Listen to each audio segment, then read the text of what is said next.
over you. I want you to want me. I need you so badly, I can't think of anything but you. And I think I'm going out of my head, 'cause I can't explain the tears that I shed over you. Over you. I see you each morning, but you just walk past me. You don't even know that I exist. Going out of my head over you, out of my head over you, out of my head, day and night, night and day and night. All right, I'm a little away to your heart. There's no reason why my being shy should keep us apart. And I think I'm going out of my head. Yes, I think I'm going out of my head. Over you, out of my head. Over you, out of my head. Day and night, night and day and night. Oh, come on, yeah, all right, yeah. WSME, Camp Lejeune, W246CJ, Jacksonville. Fox News, I'm Chris Foster.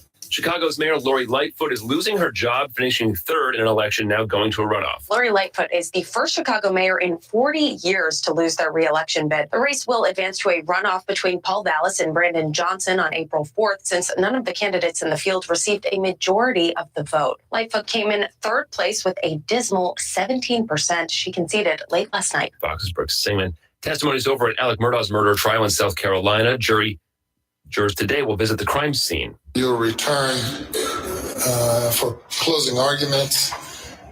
Then I will instruct you as to the law. Jurors will just see the Hunting Lodge's dog kennel area where Maggie and Paul Murdaugh were shot June 7, 2021. Judge Clifton Newman says they're allowed to speak only with him and no one else, not even each other, while they're on the property. Alec Murdaugh says he believes the murders were revenge for a fatal boat wreck his son caused. America's listening to Fox News.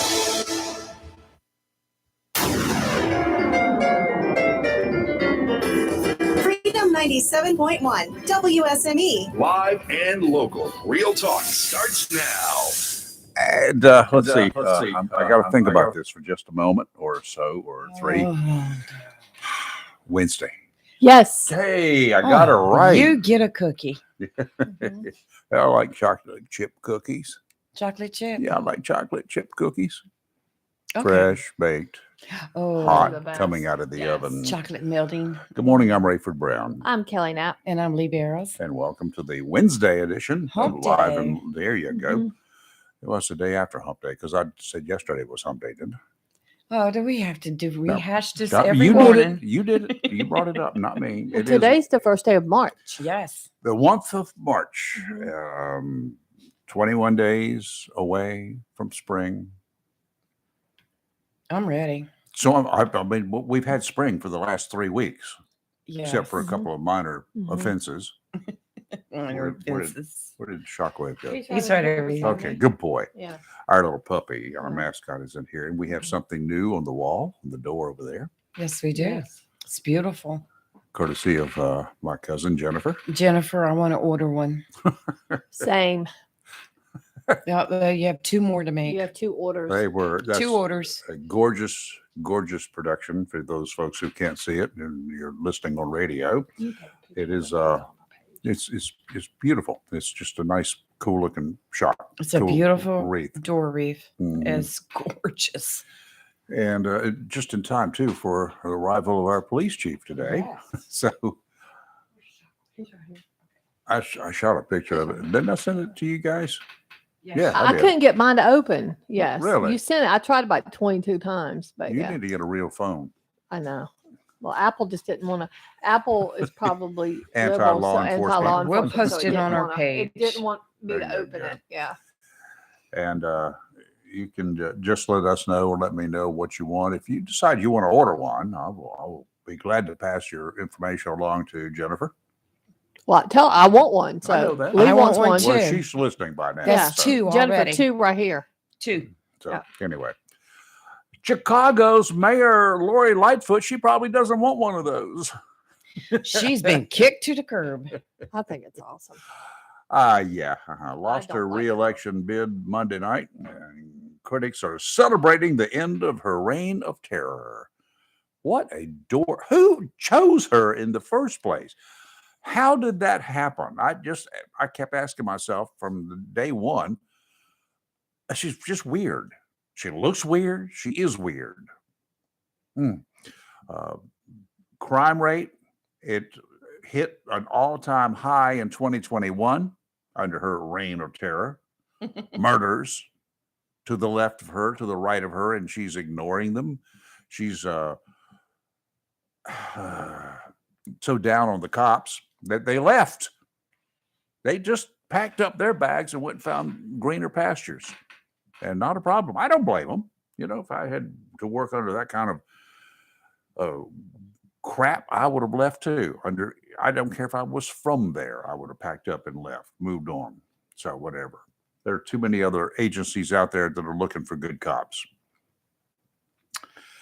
Chicago's going to have to regroup, rethink, and get it together to make itself a decent place again. Not like the Daily years. We had that group of idiots too. And she's good riddance. See ya. Wouldn't want to be ya. I'm reading about the 2 that are going the runoffs in April or the elections in April. Yes. So the one guy, Vallis, the FOP is endorsing him. And he's called for adding hundreds of police officers to patrol the city. And he said crime's out of control there. It is out of He control. said morale was out, among officers was a low during her tenure. They don't even want to go out and work. Yeah. And I don't blame them. So now the Johnson, who he'll be running against, his endorsement came from the teachers union. And what does he want? Oh my word. The answer to addressing crime is not more money for police, but more investment in mental health care, education, jobs, and affordable housing. And he, interesting enough, former Mayor Lightfoot, or I guess she's still mayor until the election, she accused him of wanting to defund. Now, she said he wanted to defund the police. Well, he does. Yeah. So, and so did she. She put such restrictions on the cops. Apparently, in a 2020 radio interview, he said defunding is not just a slogan, but an actual real political goal. And he sponsored a non-binding resolution on the county board. He's a commissioner to redirect money from policing and jails to social services. I personally, just based on that information alone, 10-1 Vallis will win. I don't know, because you promise all the people out there who don't have any money affordable housing and this and that and these. But a lot of those people don't vote, sadly. The people that are sick of the crime, they're the ones going to be out there voting. Let's be real. Yeah, maybe. We'll see. I don't know how that will work. We got a panther that just came in the door. I'm scared to crap. That thing's huge. I know that. He is like a black panther. Look at him. Rayford's cat just walked in. And I used to have one like that. He'd lay up on the back of the couch. And when you Yeah, sat he down does on the too. couch, he'd spit at you. Well, It was he's crazy. scared. This I one can will see just- why Candy's afraid of him. He's huge. He just reaches over now and he He's a takes his baby. paw and wants you to rub his head. Oh, Don't Shockwave rub his- likes him. Shockwave's giving him kisses. Oh, yeah. They're buddies. Yeah, they Yeah. get along fine. Anyway. Shockwave wanted this. Uh, He wanted Shockwave the got attention. jealous. So anyway, this is going to be interesting. it will be a great election. Yeah. Fun to Big- watch, fun to cover. No doubt about it, for sure. So we'll Yeah. see. We'll see what happened. Well, what is interesting is remember Chicago had that teachers union that had some crazy ideas anyway, and they're funding this guy. Yeah, good for them. So I don't know. Yeah. It'll be an interesting couple of months or so. Mm-hmm. I'm not following this trial, but our play-by-play watcher. Oh, she is. She's like obsessed. Lee is obsessed. Lee is obsessed with this Murdoch trial. She waits for them to go to a lunch break to get up to do anything. Yes, that's true. That's not a lie. Yeah. You got delayed TV so you can put it on pause and come back. Yeah, but you've got to watch it live. Look, yesterday during the lunch hour, when they said we're breaking for lunch, we'll be back at 2:15. I went outside and pressure washed my back patio.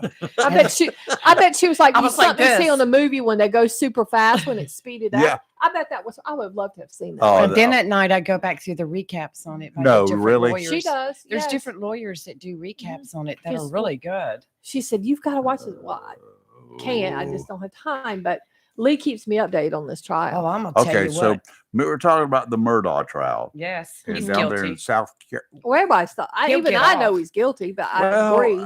Is the evidence there? Has the evidence been presented to convince a jury of his peers, 12 people? Very circumstantial. It's circumstantial, but it's like good Ah. circumstantial. The only thing they have is the fact that he was at the murder scene, left a few minutes before the actual murders were committed, Well, if he left before they were and committed, he lied about being out there. well, it Well, doesn't okay, matter. but hold if, up. If he left before the murders were committed, then then he he wasn't didn't do there it. when the murders No, were he was committed. on. He did not leave the property. Okay, the murders they have got it down to a science that the murders were committed at about 8:49.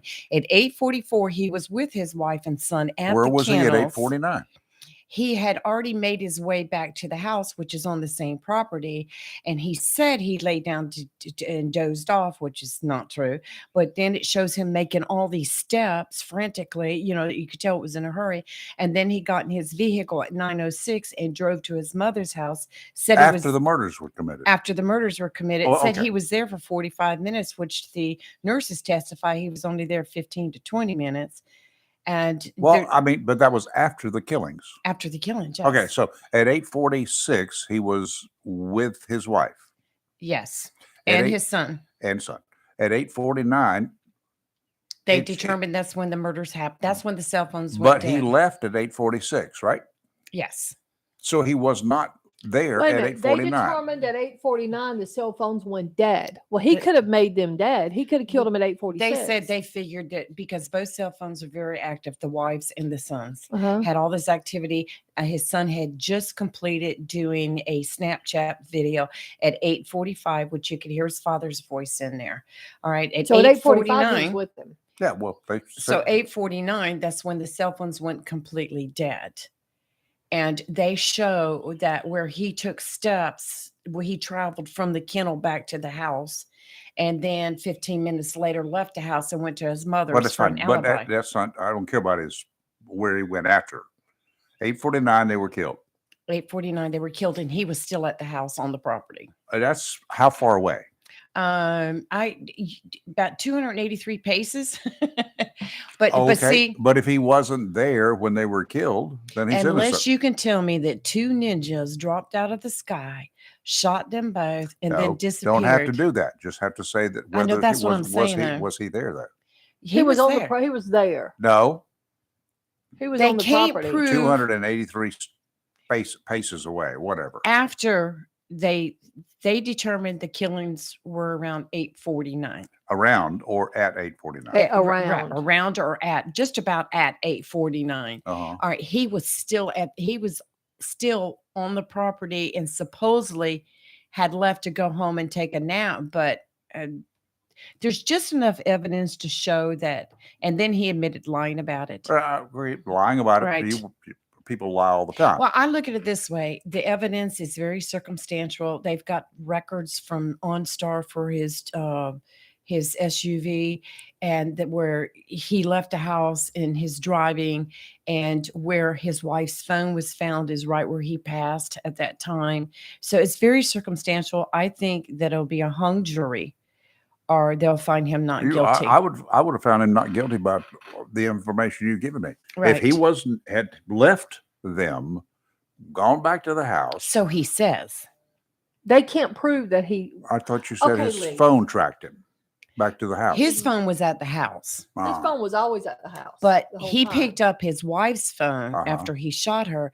So it showed her phone traveled 283 paces, which is the distance from the kennel to the house. So you think that he shot them before 8:49? He shot them I mean, right but- around Raven, 8:49. Lee ain't telling what she's saying. Okay.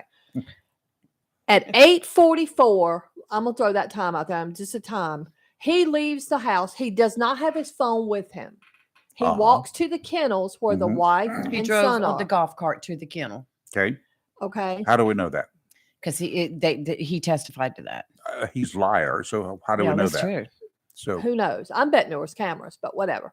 So No at cameras. 8:49, when they determined that her and the son were shot, her cell phone Locked. travels 283 paces back to the house. So how have they determined that it was at 8:49 that they were shot? Because both their phones stay active. Anytime you pick up your cell phone and you've got it, this is a portrait Uh-huh. mode. When you turn it, it becomes landscape and the phone records all that. Uh-huh. Your phone, my phone is recording it right now. And it showed that a few seconds, just within a minute after the 8:49, where both of their phones stayed active until 8:49 and they shut down. But it showed where her phone was picked up and it was turned like this and it was attempted to be turned on. Too circumstantial. It's all circumstantial, It's but you way know too he did it. circumstantial. He's guilty. I don't know that. But it's going to be like another OJ murder trial. He's going to get off. Hmm. And then they say, well, he's going to face life imprisonment anyway for embezzling over $10.5 million all that money, from Anybody else clients watch and his this law trial? firm. Has anybody else been watching this trial like Lee has? And I'd like to hear from you. What are your thoughts? I have a Yes. client that's been watching. No, They I'm think not- he's guilty. Oh, too. I've I got do, several people yeah. watching it now. Miss Alva, I called her and told her, and now she's got Larry watching it too. Oh, God. She'll call me every morning. Is this the right person on the stand? Am I on the right channel? I said, yeah, you're good. 910-333-0139. Want to discuss it? Ring us up. I'd love to hear from I've you. learned a lot.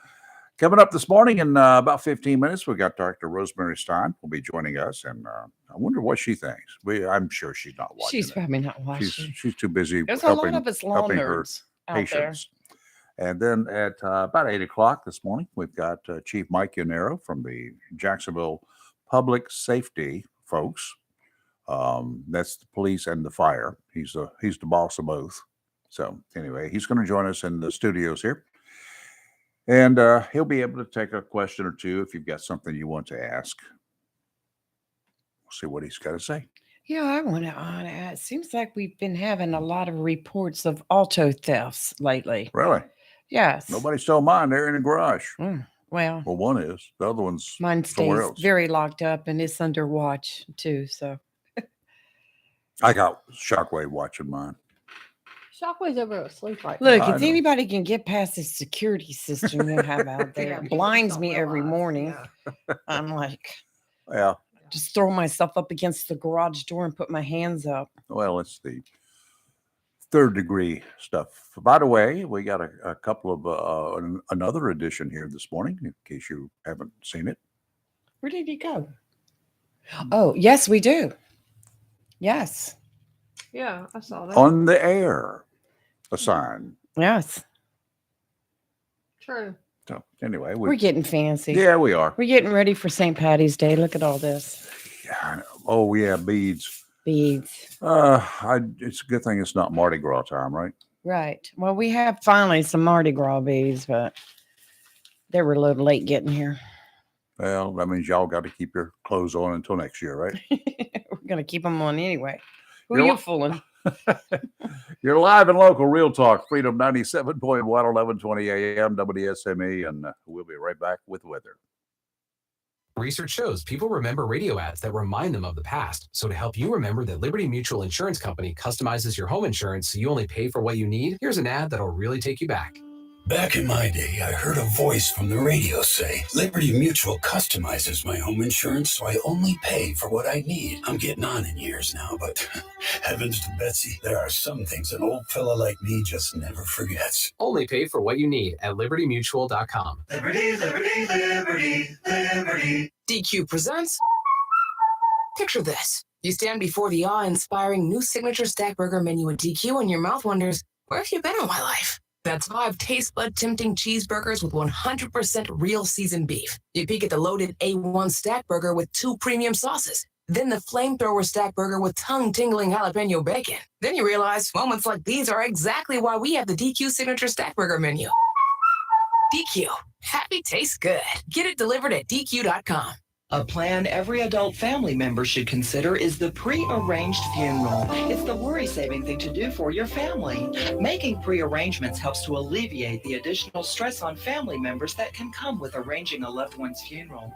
Jones Funeral Home's prepaid funeral plan helps remove confusion. They make a practical evaluation of costs possible, and it's the best way to take an unpleasant task off the shoulders of the family. Call Jones Funeral Home at 455-1281. With locations in Jacksonville, Richland, Swansboro, and Holly Ridge. Welcome to Lane & Associates Family Dentistry, where we love to make you smile. Now proud to be working with Drs. Kim and Tommy Morgan, formerly Morgan Family Dentistry. The Jacksonville and Richlands Morgan offices of Lane & Associates Family Dentistry blends the latest technology with personal care and attention, so you have an amazing dental experience. The offices of Lane & Associates welcome all ages and accepts all major insurances, including military. Lane & Associates Family Dentistry has been serving the state of North Carolina for over 40 years, with 2 locations in Jacksonville, Richlands, and Maysville. Call for an appointment today at 877-LANE-DDS or online at lanedds.com. Welcome to Lane & Associates Family Dentistry. It's live and local. Real talk on Freedom 97.1, 1120 AM, WSME. And we're back. Tideline Marine right here in Jacksonville sponsors our marine weather forecast every day, Monday through Friday, twice a day. We do appreciate that and appreciate all the advertisers out there. Anybody else wants to advertise, call the folks there at Tideline. They are a family, and that's the name of the company. It's Tideline Marine and Family. It's not just Tideline Marine. It's not just George. It's not just Elise. It's the whole family. Their kids included. Great family. Then the rest of us are, like the adopted family or whatever. But it is like a family operation. Y'all are the extended family. We even have family dinners. We get together as a family unit. And therefore, we play together very well. So that's good. And we all fish. Yeah. That even makes it better. Tideline Marine and Family, 159 Old Bridge Street on the banks of the New River in downtown Jacksonville. Your one-stop shop for all of your fishing and boating needs. Stop by there. Just talk with George or Lise or anyone else. I'll be there after 10 o'clock today. Talk to any of us about, what you need to have now that March is here. And Spanish season, the Spanish invasion is not far away. It's coming on strong. The Spanish mackerel I'm talking about. And everybody there loves to go out and catch Spanish. It's just one of those things. It's relatively easy to do, but there are some challenges and some things you can learn if you just stop by and ask if you've never done it before. Today, offshore easterly winds 15 to 20 knots, becoming southeasterly 10 to 15 in the afternoon. Seas 3 to 5, 2 to 4 near shore. Dominant period 5 seconds. Sounds and rivers will be choppy, diminishing to a moderate chop this afternoon. Tomorrow, southwesterly winds 15 to 20, gusts to 25 knots tomorrow. Seas 4 to 6, 3 to 4 near shore. Dominant period 6 seconds. Sounds and rivers will be choppy again tomorrow. And on Friday, southwesterly winds around 10 knots, increasing to 15 to 20 with gusts to 25 in the afternoon. Seas 3 to 4, going to get bigger in the afternoon, 4 to 6. Today, partly sunny, high of 76, but gusty winds. Tonight, mostly cloudy, low of 61, no gusty winds. Tomorrow, Mostly cloudy, a high of 81, but there is a 50% chance of rain and thunderstorms tomorrow, as well as gusty winds with gusts as high as 18 miles an hour. Tomorrow night, mostly cloudy, low of 59, no gusts. And then on Friday, partly sunny, high of 78, but gusty, with gusts Friday as high as 26 miles an hour. Yikes. You said no gusts tomorrow? No gusts at night. No At Gus, no Gus, no glory. It's like Where's Gus? What'd you do with Gus? Gus was. Isn't there a place down here at Piney Green called Gus's or That's something? Gus is. This is Oh, Gus. are we going to talk about that again? How they got annexed out of the county? Or out of the city? We're going to take this call from Doug. Hey, Hey, Doug. Doug, how are you? I'm fine, but once again, it falls on me to tell the folks of Onslow County the truth that you guys are obviously trying to cover up. Why aren't you talking about the big legislation that was proposed yesterday? Which one? You're talking about the What are we talking medical about? cannabis? No, I'm not. I'm talking about two Democrats who proposed yesterday. They are Democrat Representative Mark Tanko, Takano. He's a Democrat from California, and his counterpart, Representative Jared Nadler of New York. Both Democrats proposed legislation yesterday that would cap the fees that lawyers can get in the Camp Lejeune water settlement. So what they're trying to do is they put provisions in this bill to make sure that no lawyers can get money until all the victims are paid. Seems like a rational They're bill. also putting a cap on how much the lawyers can charge. That's what That's he's what talking it about. says. Yes. I haven't Well, gotten I'm to all that for yet. that. But I'm all for them not calling me anymore either. And they're calling everybody, period, bottom line, that's got a landline in Onslow County. I've gotten a bunch of emails. And And I I've get even emails got all text the time. I got messages. the letter yesterday And in the text mail. messages. And I never I'm lived on the aboard list. Camp Lejeune. But they're reaching out and hoping they'll get anybody and everybody to sign on. Well, I'm That, not. that is true, but and that's why these Democratic lawmakers are trying to make sure that those who were truly victimized by this contaminated water. Well, I'm going to predict they're going to get about $1.92 each, and the lawyers are going to get millions. Absolutely. That's why this bill is passed. But my big question is, why is it a representative from New York forget about the parties for a moment? Why is it someone from New York and someone from California who's introducing this legislation? Because they're Where's probably Greg Murphy? Where's David? he's been involved in it. Browser. They've all been involved in it. They represent this area. He's part of the do your committee. job, Greg Murphy. He's part of the committee. Yeah, that's doing this. he's part of Yes. the committee leading that charge. He's also clearly on the side of the lawyers. Introduce this bill. Why doesn't he come out Oh, that's instantly not and supported this bill? I guarantee you he'll be supporting the bill. Well, he didn't sign up as a co-sponsor. Well, wait till the vote. Greg Murphy and David Rouser are in the pocket of trial lawyers. Really? They are on the side of lawyers making all the money, and they're not sticking up for the victims like these two Democrats from thousands of miles away who are standing up for the victims. Oh, wait till we get him back on the air, and you're going to have to eat your words. If he was a Democrat, would you say different?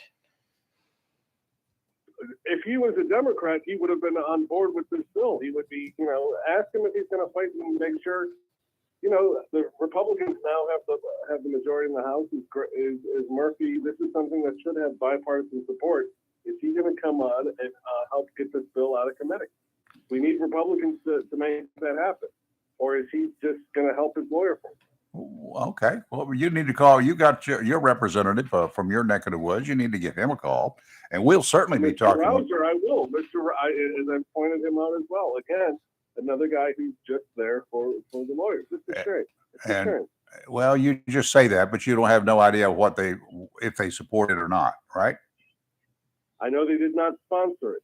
I know they have not spoken out in the last 24 hours since this bill has hit the floor. Well, we'll have to wait and see. All right. I will trust you guys to keep their feet to the fire. Oh, I guarantee you, I will. I'm just tired of the lawyers calling me. Yeah, and by the way, I've heard the same thing from friends in Louisiana and Alabama that apparently these commercials, I don't know Oh, they're everywhere. When I was in Louisiana. I'm sorry. Yeah, when they I were when on I was there. in Bon Air last year, the Mhm. commercials were on TV. Yeah, it's crazy. Yeah. And I understand why, because between 1953 and 1987, or whatever the years were, Mhm. There were people from every state and probably from every country Mhm. living aboard Camp Lejeune or serving at Camp Lejeune or had temporary duty at Camp Lejeune for probably everywhere. Yeah. Yep. But that. While I have you, can I give you two other pieces of interesting legislation that are out there just to get your opinion? Yeah, Let's hear it. Do it. Republicans in South Carolina, this is the South Carolina state legislature, they have introduced a bill that would subject any woman who goes ahead and has an abortion, say she's a 16-year-old girl who's raped, and she tries to have an abortion.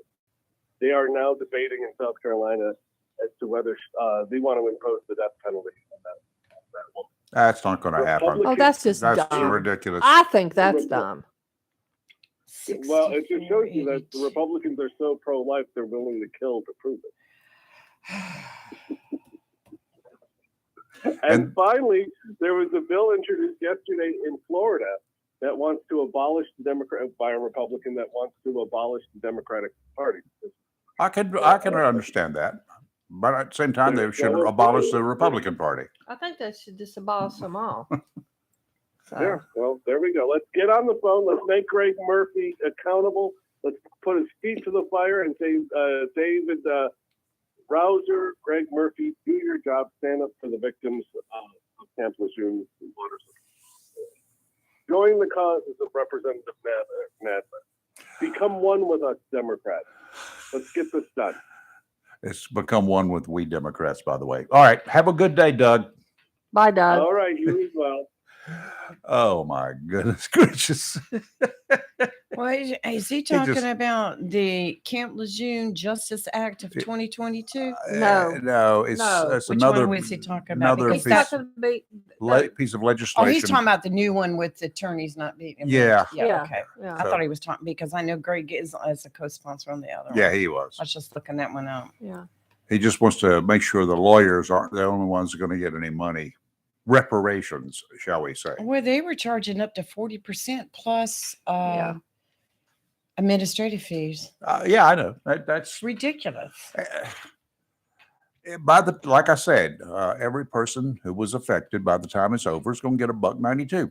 Look at all the fees, the expenses right now, the billboards, the TV ads, and all that. Who do you think's paying for that? All the money that's set aside for the victims are being used for expensive. That's just the way it works. Good morning, Dr. Rose. How are you? Good morning. Are you talking about the water issue at Camp Lejeune? We are, definitely. We just had a caller, and he said, there's been legislation introduced to cap the fees that lawyers can charge for this. So I think every lawyer in the country has got their hands out. I would agree, and I think that thinking that they are well-intentioned would be a bit naive. Well-intentioned. They intend to line their pockets with cash, is what they're doing. That's right. That's exactly right. And whoever brought up the legislation also is not very well-intentioned. So the people who may have had some cause to, let's say, maybe be compensated are the ones, just like you said, that they're going to be anything but. Yeah. What kind of? I yesterday we had a big discussion at my tire place at Black's Tires here about all the yellow that's on the ground, and those of us who seem to have this time of year. I believe the pollen has arrived a little bit early, the pine pollen around here, because cars are covered with it. And it was all over the ground yesterday. We haven't had any significant rain, and people are, that's the sound that I'm getting everywhere I go. That is so true. And it's easy to confuse that with an infection. So just try the best you can to have, especially the kiddos, clear the phlegm and get the goop off of themselves when they come inside the house, and drink lots of cold fluids so that that stuff doesn't stick to your throat and get you sick. That's a great plan. I don't know what I can do about it. Well, Dr. Rose, I got a question for you. So the CDC Absolutely. came out and issued an alert about that, and I know I'm not saying it right. Is it Shigella? You know what I'm saying? You know what I'm Yes, talking about. you did say it right. and Okay. it is Shigella. And I'm just reading it, and they were talking about how it's resistant to almost every antibiotic that would normally be treating this type of a stomach bug. I mean, I pulled it up when you first called in, and I did not know, and tell me if this is accurate, because this is what I'm reading online. And it says the group most likely to get, is it shigellosis or shigella, whatever? Yeah, well, Shigella infection. Okay. Shigellosis is the medical wave. Is children younger than 5. It said daycares and schools are the most common settings for the outbreaks. But they're saying they're finding a lot of adults. That's why they've issued that that warning that we're having an outbreak. And they say it can cause 450,000 diarrheal illnesses, 5,400 hospitalizations, and 40 deaths every year from it. Really? And they said this new strain has become extensively drug resistant. So what do people do?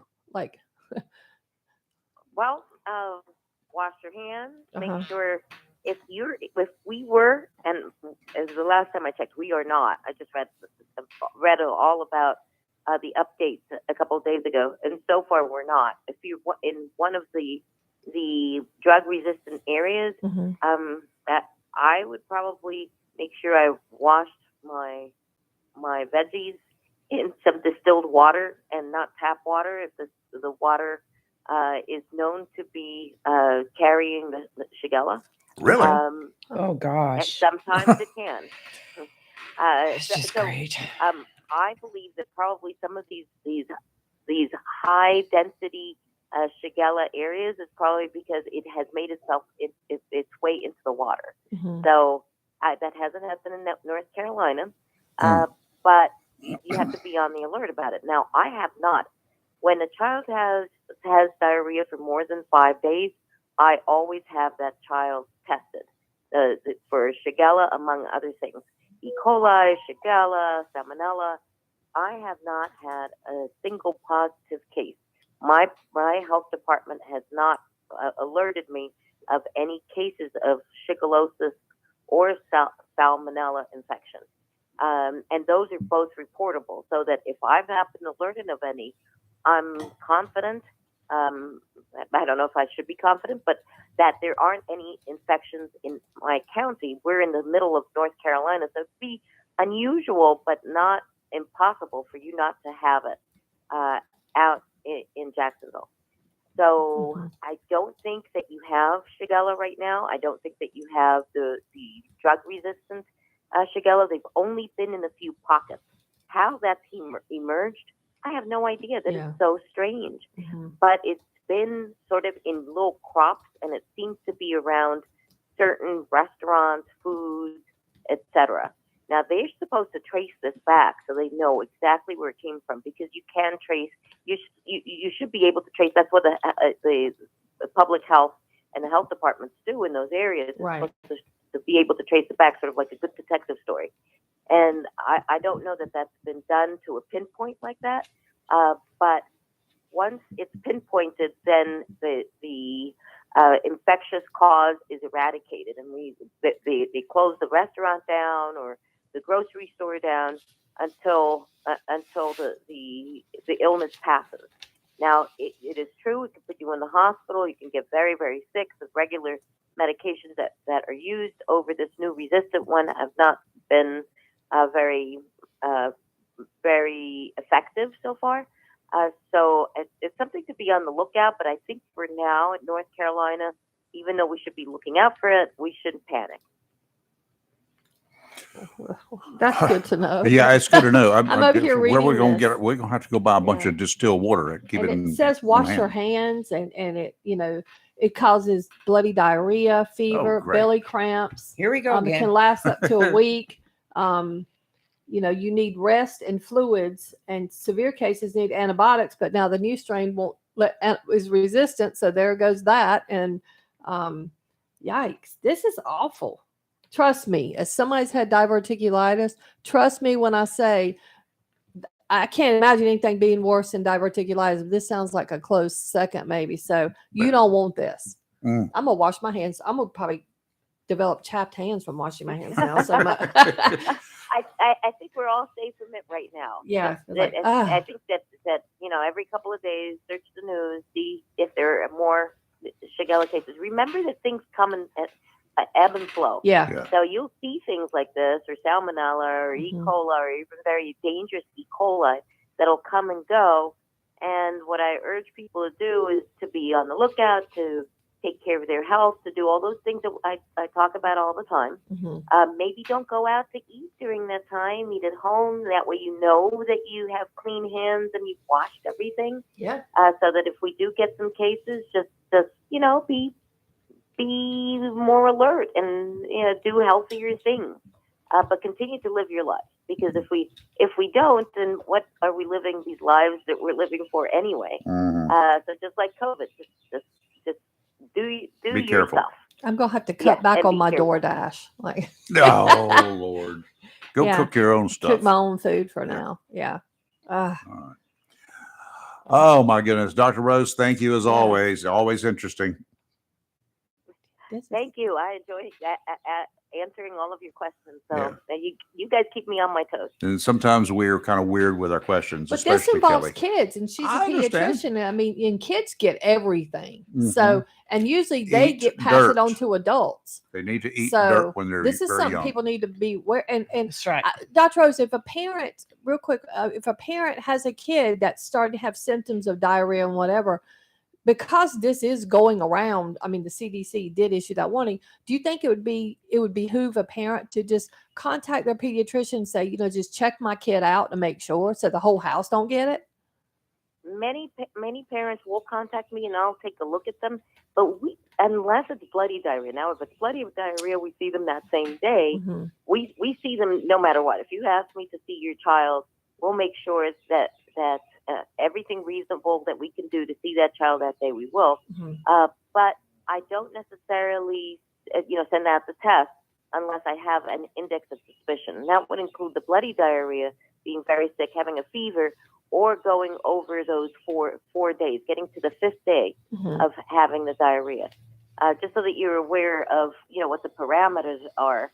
They're not going to test you every time, and it's a very uncomfortable test. You have to take the child's stools and put it in these little containers and drop it off at the lab. It's not a load of fun. No, it's not. But it does give you the peace of mind if it's a negative that your child does not have this, or if it's positive, to get treatment very, very quickly. Okay, good to know. Okay, now we're up to I know speed. you're not hungry. Yeah. All right. Well, you guys have a great rest of Dr. Rose, thank you. You too. Thank you, Dr. Rose. See you next week. Bye-bye. Bye-bye. And I think we have a caller still holding. Good morning. Who's this? Yes. Hey, good morning. This is Bill. Hey, Bill. How are you? Good. Yeah, I was listening to both Vic and then Dr. Rose. And that's something that people forget, like where this here in North Carolina is very close to the tropics, and you get all the tropical diseases from time to time getting up this way. And, people don't have a resistance to it until it hits it, and people get sick, whatever. And then all the different worms that, like she was saying, kids get, people that work outdoors, and you get the chiggers. They're under your skin. You get the also known as red some bugs. Yeah, but you get a lot of different things here that, being where you're out in the field for the Marines, et cetera, you're in the dirt all the time, and you get cellulitis and other kind of things that just are inherent here at Camp Lejeune and, this tropical area in general. So, it's just something to just always be wary of, this is kind of, it's just here. Just wash your feet. You'll be okay. Put a little kerosene around the bottom of your pants legs, and you won't get the red bugs or ticks. Yeah, and I know, like when they used to always talk about the Camp Lejeune water. I know I was on base during a lot of that time, and just doing regular stuff, drinking from the water farms and all that. And I don't think I was ever affected by anything like that. And as the water tables for Camp Lejeune are the same as Jacksonville, is the same as on Wausau. It isn't like they go to a different water table to get their water, And back then they would say it was the lead in some of the piping, the copper piping, or there was brass fittings and that kind of thing, saying that's where the lead was, And the only other thing I could think of is they used to sell lead at auto shops for the add to gasoline for antique cars, etc., that ran on the leaded gas before. And I couldn't, I was thinking if it's showing up in the water, somebody's dumping that in it. I think what was occurring here is there was a laundry that produced a lot of stuff, and it somehow the material they were using got into the water system, water table, and that's where it came from. That's what they're talking about. Sometimes too, this migration of people, like when you have people, say like a city like Flint, Michigan, that claimed that they had lots of lead in their water and other toxins, etc. And if there's a dead city and people are migrating to somewhere else, they may have brought the results from some of those water table tests up there down here, and just say, well, it occurred down here, and if they want to just relocate, and if they're grasping at different straws to get in here and relocate out of a dead city up there, that here's some place that's thriving, it's building up, compared to a city that people were just like abandoning. And it hits me sometimes, like you say, there's manipulation there. There's the occurrences that they're talking about with the water stuff. I bet there are probably people that have been affected by it from Camp Lejeune, but I think there's a lot more people jumping on the bandwagon saying they were here at the time than there were. So, all right, Bill, we're up against the clock here. I'm going to give a couple of commercial breaks in here. Thank you, sir. Yeah. Have a good one. You're live and local, Real Talk, Freedom 97.1, 1120 a.m. WSME. We'll be right back. In a season of falling temperatures and rising energy bills, your local Bryant professional is always ready, standing by to protect your home's comfort and defend you from uncomfortable temperatures and the higher energy bills associated with them. Ready to do whatever it takes for your home, your family, and you to be comfortable without breaking the bank.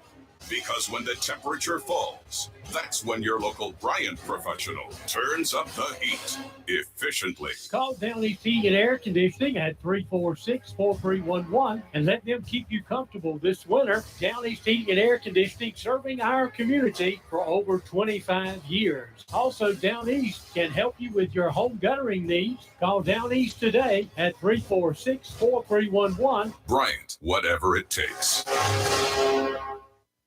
Coastal Carolina Community College Foundation and First Citizens Bank again brings you their annual Shuck and Shag to be held March 9th from 5:30 to 9 p.m. at Sturgeon City, 50 Court Street, Jacksonville. Steamed oysters, barbecue, side dishes, and beverages will be served from 5:30 to 7:30. The Band of Oz will take the stage at 6 p.m. playing your favorite beach classics. The Band of Oz.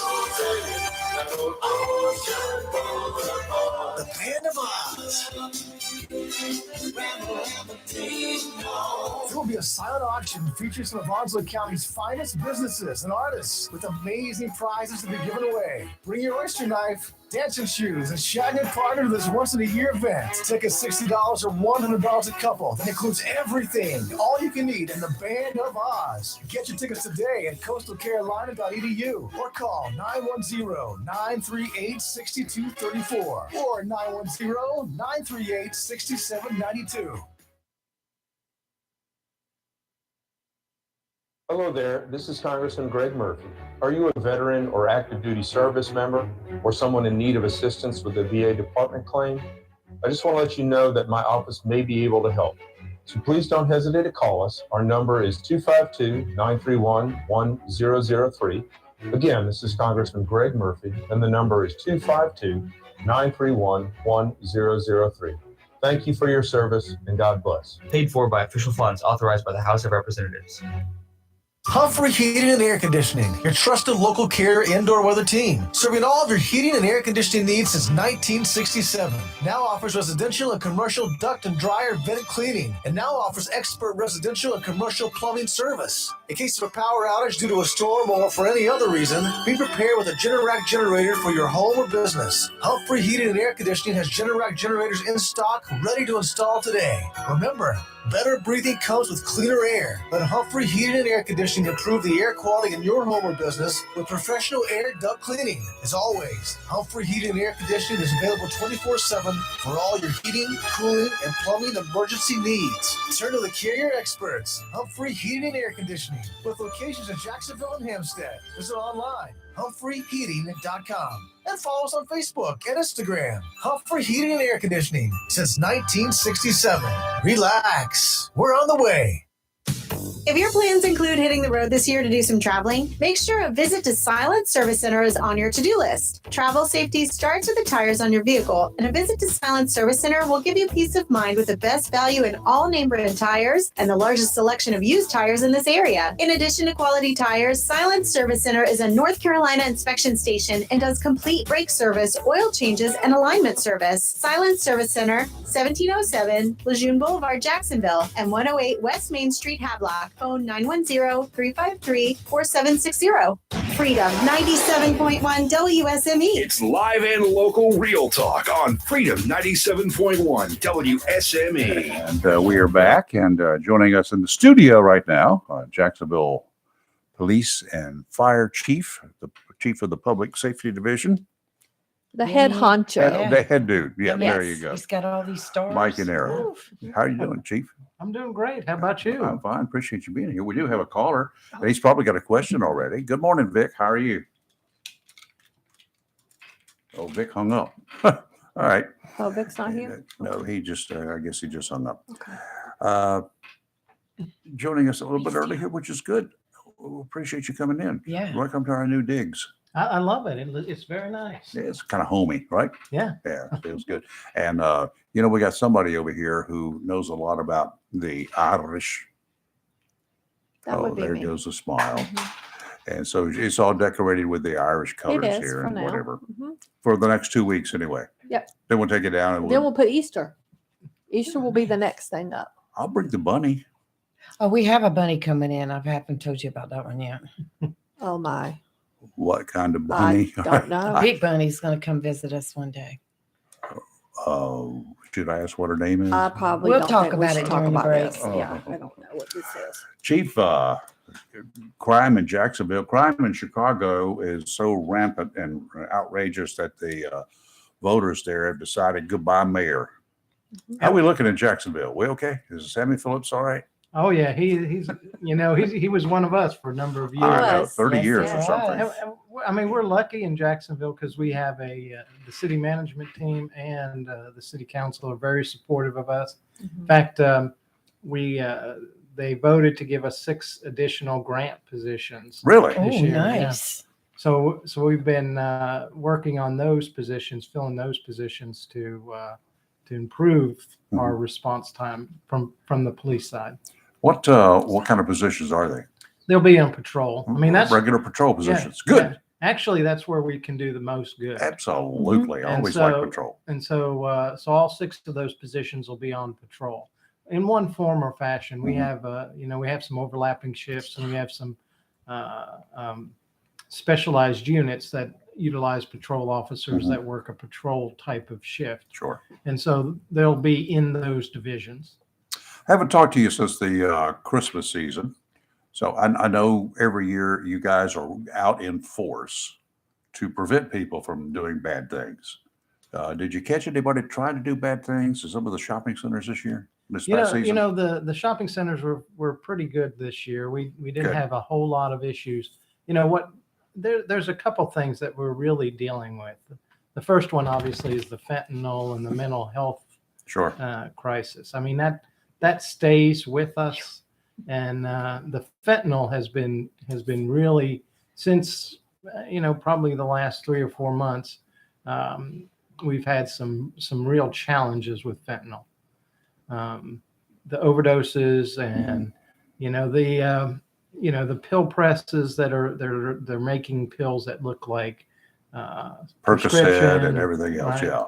Yeah. Those are extremely dangerous. And as we continue to work on that, I mean, that's part of our challenge.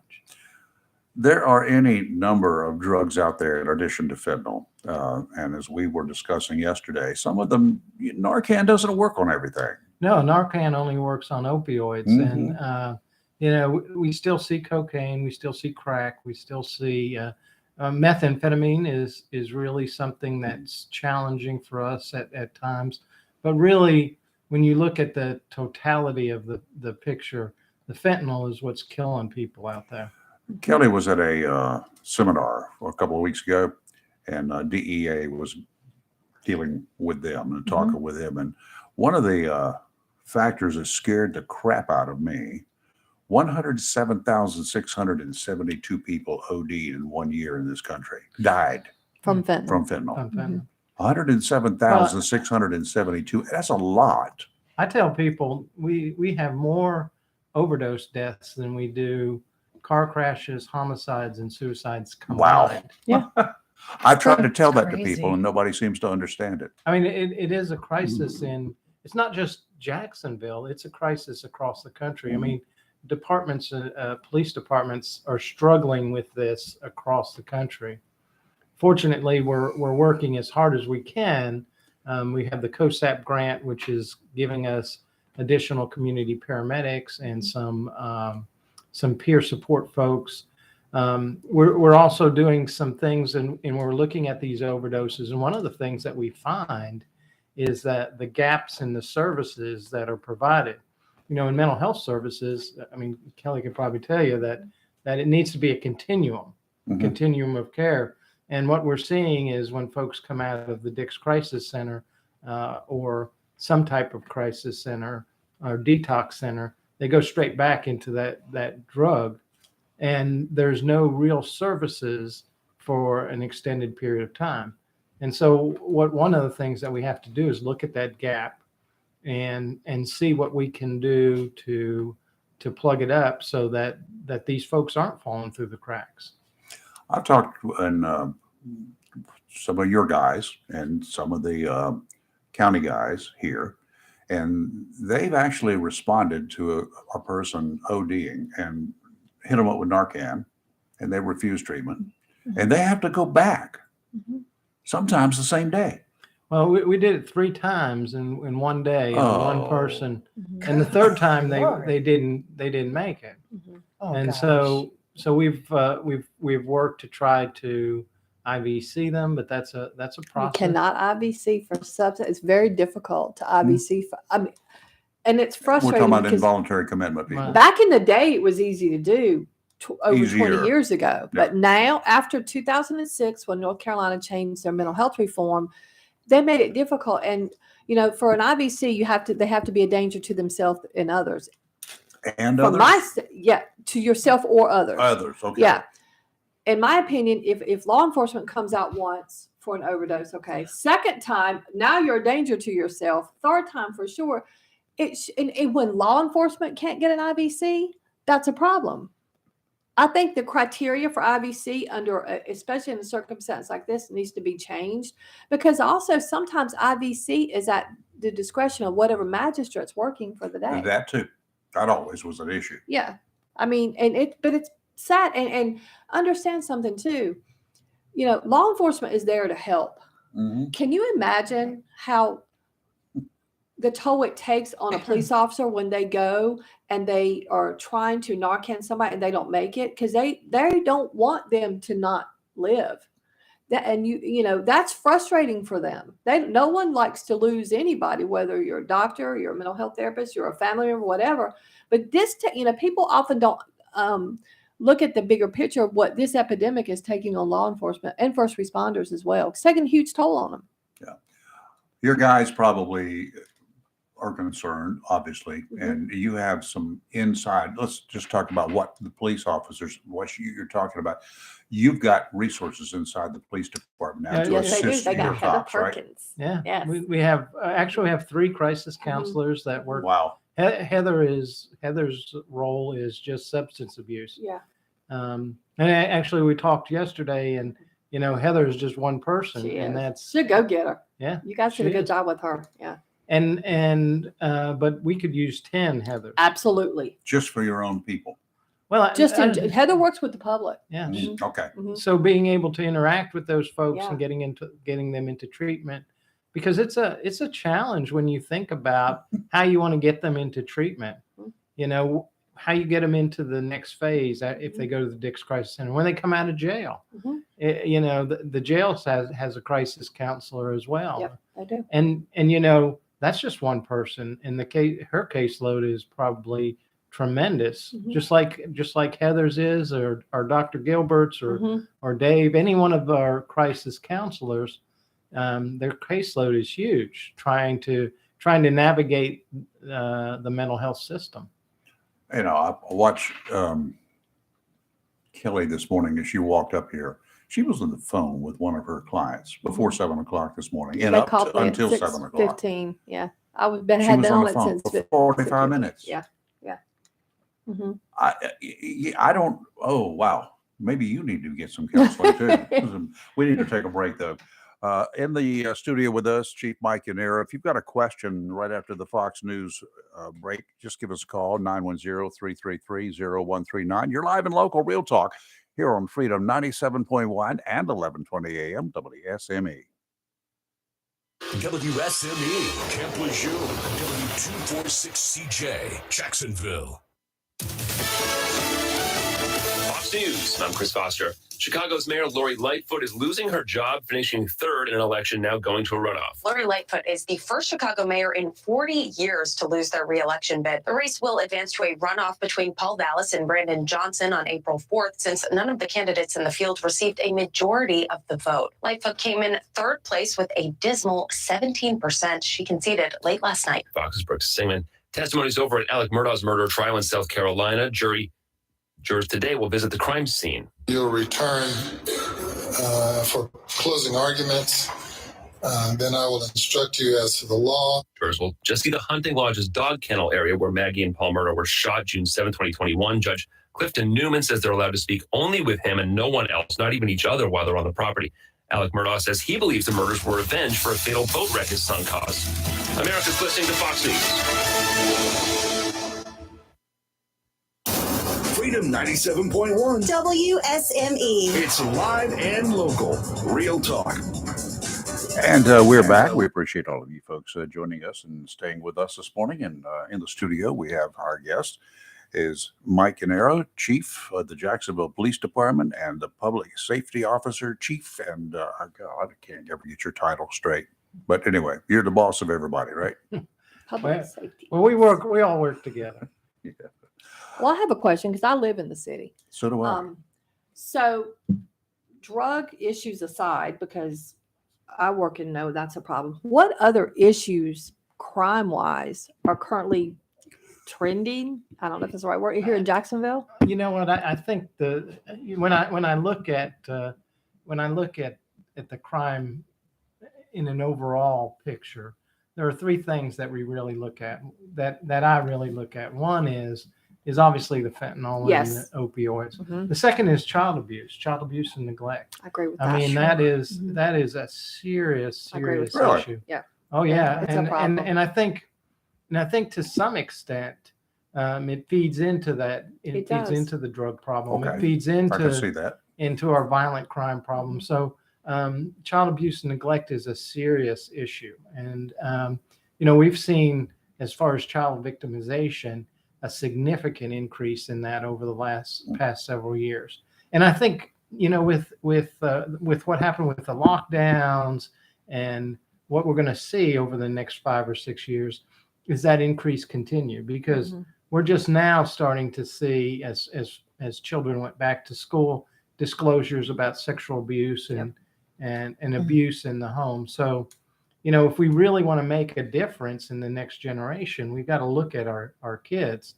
And that's why that's why I'm involved in one place and trying to expand the capabilities of our Child Advocacy Center, because that's one of the ways that we make these children whole again. We return their innocence, and so from a community standpoint, it's something that we really need to invest in. We need to invest in our children.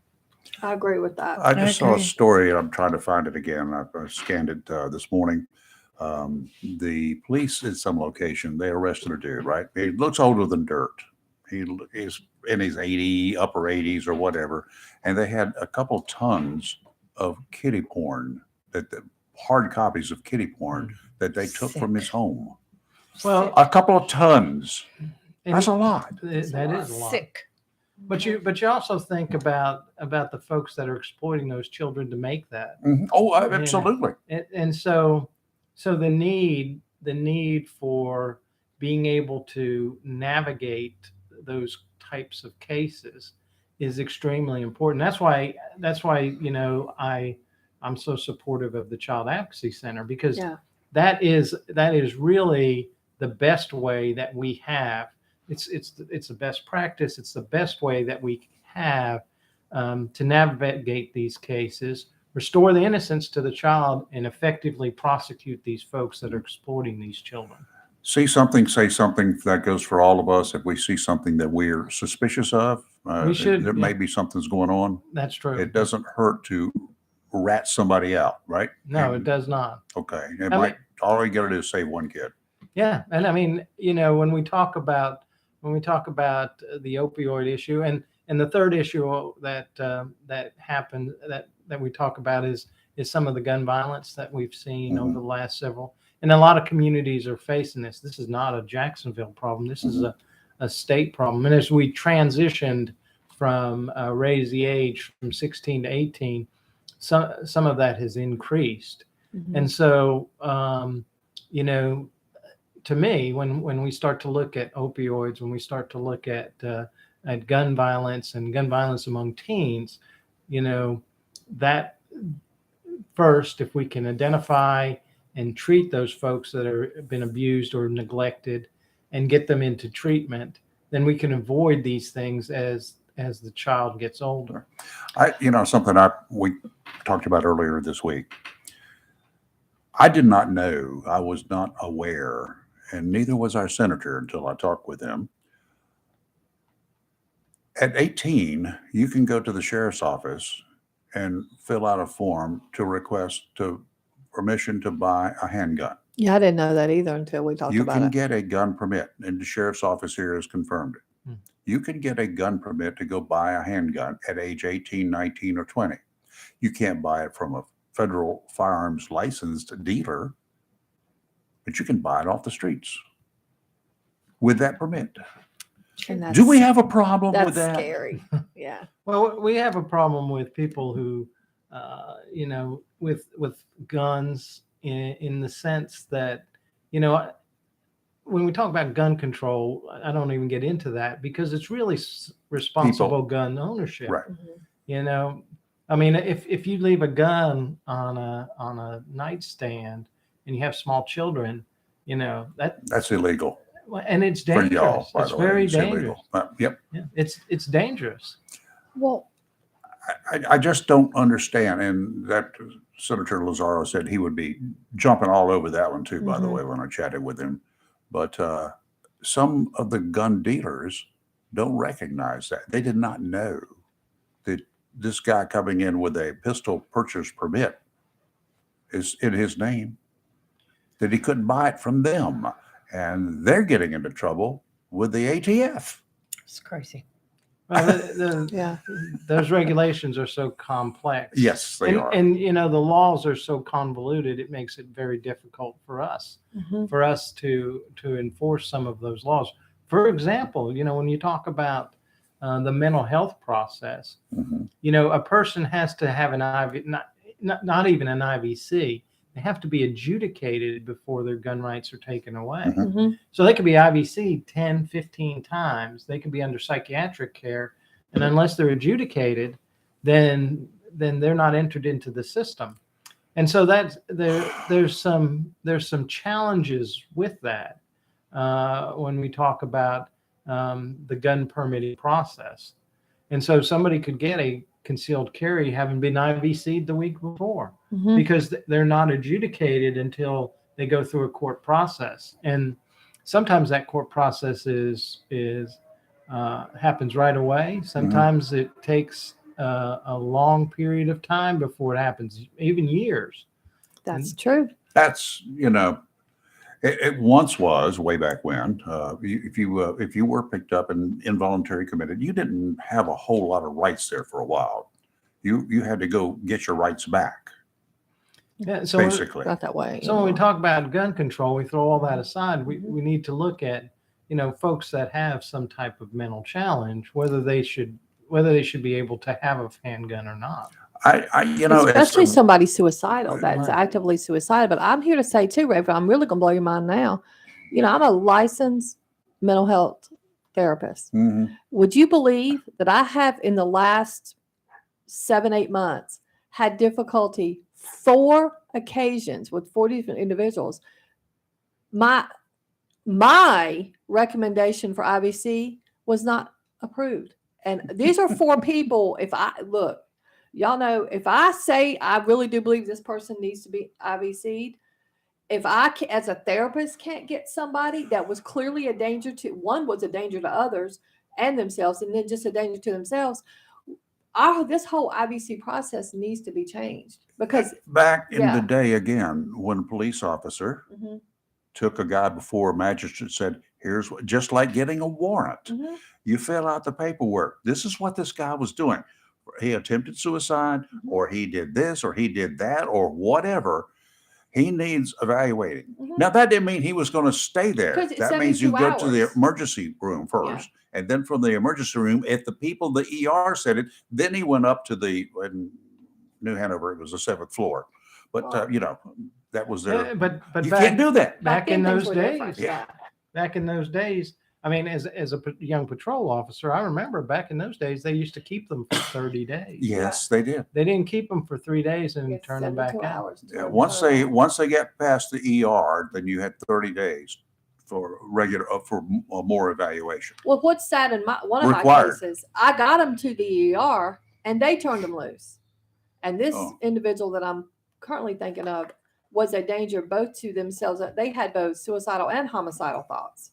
And I'm very thankful they did not have access to a gun, because I fully believe they would have used it. They have access to a gun. Well, Give me $100 and but hit they the didn't. street corners. I Thank can goodness get, they I can get a didn't know gun. that. But my point is, it is difficult.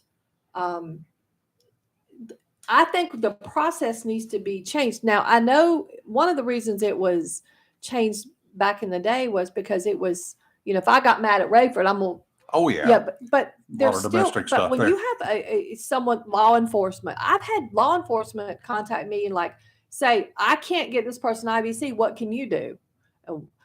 Well, apparently not much, because I mean, I've had the same issue. There's got to be a way for the professionals and law enforcement because when they respond to a call and they see somebody that clearly is having some kind of mental health issue, there's got to be a way to have this standard set of criteria so they can get the IVC. And because with an IVC, they're held for 72 hours, they're evaluated. I don't know that there's would there be, in your experience, a standard set of criteria? I mean, I ran into a bunch of them. A lot of them drug It could be induced. better than what it is now. There is not really a criteria. Yeah. I mean, but the danger to yourself and others. I mean, that really is the criteria. Yeah. And that's very, it's very subjective. It is too. subjective. And That's why I say there needs to be some kind of something, like it with, for example, in the mental health field, to diagnose, they have to meet DSM-5 criteria. Bottom line. So there has to be some kind of criteria, even as, almost like a checklist. At least if you meet this, okay, at least meet one of the whatever things. And that's just a public safety issue, and for the individual as well as others around them. I mean, things are not going to get better until things change. With just taking into account all of the crimes that you guys investigate, what percentage of them involve drugs? Either because they had the need for drugs, the desire for drugs, or actually stealing drugs? Oh, I mean, question. Well, is it pretty high? It is pretty Yes. high. For example, Nashville, which is outside of Rocky Mount, the police chief there, they were very engaged with the community about folks with drugs. And what they saw was about a 50% drop in property crimes when they really started to, they were able to get folks into treatment. This is what I have maintained for years. And so and it really goes back again to the child abuse and neglect issue. I mean, all those things start at that early age. I mean, we know the first 2,000 days are form a person's character. So, if we can invest in those things, then later on we won't have to deal with the drug issues. We won't have to deal with the violent crime issues. Focusing on those kids. Now you're saying the parents here, aren't you? Well, yes, it is. It is the parents. It is the parents. It's the parents. But if the parents aren't doing their job, then then we need to be aggressive about what we can do. And I think that's really the crux of how we prevent these things from happening. In fact, I'm a member of a group. It's Fight Crime, Invest in Kids. That it's a nationwide group that has thousands of police chiefs and prosecutors who are saying the same thing: invest in early childhood, invest in these kids early. And what we can do is we can prevent these crimes from occurring, because police departments do an excellent job of managing crime. We have great folks who do a lot of things, and we manage it. But we don't do as well at preventing it, and that's really where the new Center for One Place is going to be helpful, because it's got some mental health services that are associated with it. It's the Child Advocacy Center, which starts the healing process for those kids and restores that innocence so that they can live productive lives. All those things together will impact the two things that are real challenges, and that's opioid addiction and the crime that's the gun crimes that we're seeing. Across this country, what we're seeing is these increases in violent crime, whether it's gang related or not. It is a symptom of not developing that character within that first 2,000 days. Well, also too, Rayford, you may not be aware. I would say, if I had to throw a number out there, and I hate throwing out numbers, but 80% of individuals with substance abuse issues also would technically meet criteria for a dual diagnosis, have mental health. And a lot of people with mental health trauma as children grow into adult substance abusers or end up with a diagnosis, because what they're doing is using the substance to self-medicate for whatever childhood trauma. Adverse childhood traumas have been proven to be a root cause for a lot of adult issues. And I think that's really the crux of, if we really want to invest in preventing all these things from happening, then we got to start now. Yeah. And if we did start now, then we can have some impact. Yeah, that's true. Well, I was looking, you were talking about One Place. You've been the board chairman for One Place I love One Place. for over 15 years now. Thank you. I've got a meeting there today at 2 And o'clock. director of Yeah. public Yeah, safety yeah. for over 18 Yeah, years. that place is amazing. Yes. And they do a lot of the child sexual assault interviews there. Oh, yeah. Yeah, it's where they're done. Yes. Mhm. I think it's I've thank sent you a for few- that. I've sent a few clients over Thank you. there. Wait, somebody with a question too. Good morning. Good morning. There you are. How are you? How are you? I'm fine. What's Good up? morning, everyone. Hey, Joy. Good morning, Good morning, Joy. Chief. Good morning. I was going to agree with what Kelly's statement was. What I found out was the experience of the IVC and with the mental health and the drug abuse. A lot of the people with mental illness have self-medicated with the illegal drugs. And what happens is you start out going to the hospital and they get labeled as drug abusers, and the health professionals,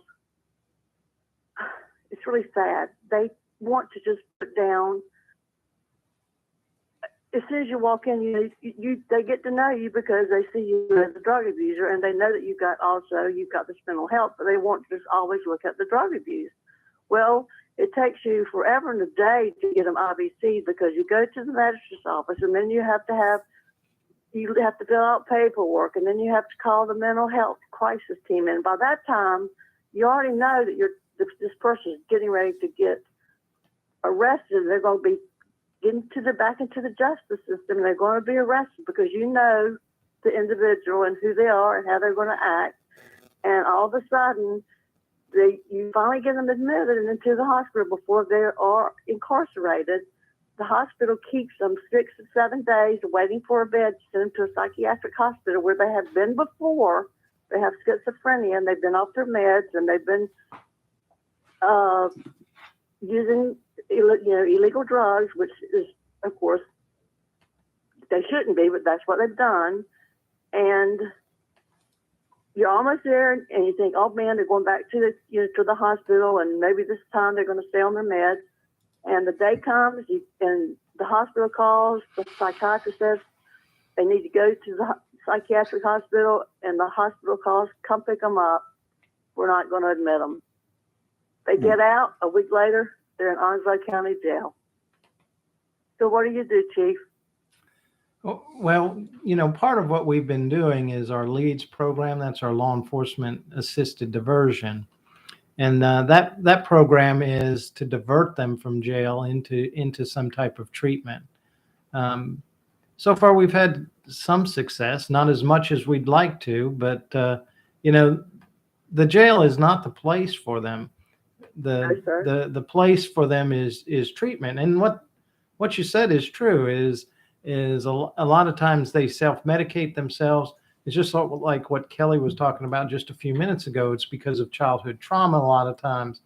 And I think, from my standpoint, one of the things that we want to emphasize is how can we prevent that?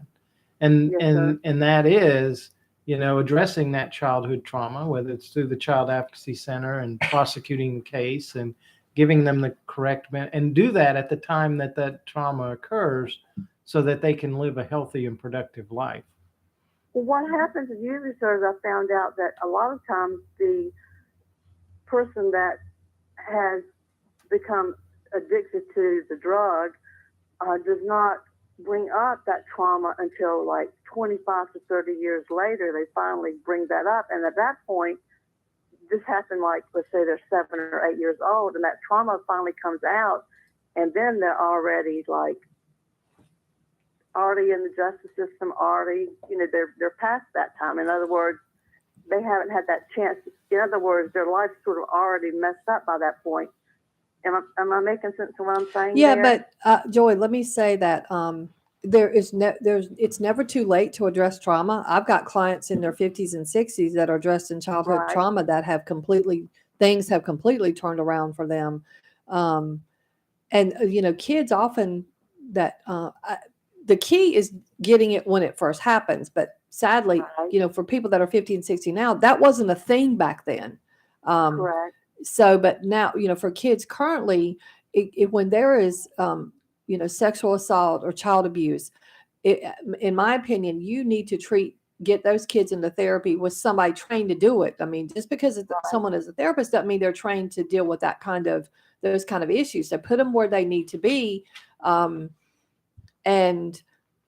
get them and understand that it's a slow process. A lot of people, do 8-10 sessions, like with trauma focused CBT, for example. A lot of times it's a minimum of 14 sessions, but that's per the TFCBT curriculum. But everyone works. You can't one size fits all approach to trauma treatment with the individual, whether it's a kid or an adult. So it may take Lee the 14 sessions, and it may take Rayford 52. So I mean, it just depends on the individual, but I agree that the key is getting these kids and the family members, because the perpetrators of this abuse, physical abuse, need to be, because I'm willing to bet on a lot of the child abuse cases, the parents were victims as well when they were younger. Oh yeah, they were, and that's what happened in this case. Mm-hmm. That's what happened in this. That's exactly what happened. And what happened now is, in this case, you get a court-appointed attorney, and they're said this list. Now, well, look at this list look at his list. Well, yeah, you look at his list, but of course, they look at the drugs. They don't look at the professionals that say he's schizophrenic. They give you a primary diagnosis, schizophrenic, secondary, of course, the dual diagnosis, like you were stating, as of course, they call it substance abuse disorder now, something like that. Substance use disorder, but yes. All they want to look at, though, is the drug abuse. They don't want to look at the mental health part. And I think that's what's frustrating for many, is even the justice system wants to look at the drug portion and not the mental health portion. Well, I don't know how we can get past that. Does that make sense? It makes sense, and I think it's slowly starting. I think that's one good thing that JPD does, that they are doing, is they recognize that it's all encompassing. So they're taking all the parts, and they are taking steps. They've got Dr. Gilbert, who I'm on several committees with her. She's amazing. Yeah. They've got her. They've got a couple others. They brought in Heather Perkins, and Heather works a lot with like a school liaison for issues between JPD and the school system, because they're recognizing that these things are all intertwined. So there's not one thing or the other. And I think, it's not an overnight fix, but the more you hammer it on and the more it's understood and more people get on board, you're going to see a change. Sadly, it's not going to be a quick change, but a slow change is better than no change at all. No, I think the police department, Chief, I think y'all are doing an excellent job in your department. Oh, I and agree. I have had encounters with the sheriff's department, and they have been very kind and very helpful in the situation that I've been in. The next step is where we're having our issues is the judiciary system when you get into that portion.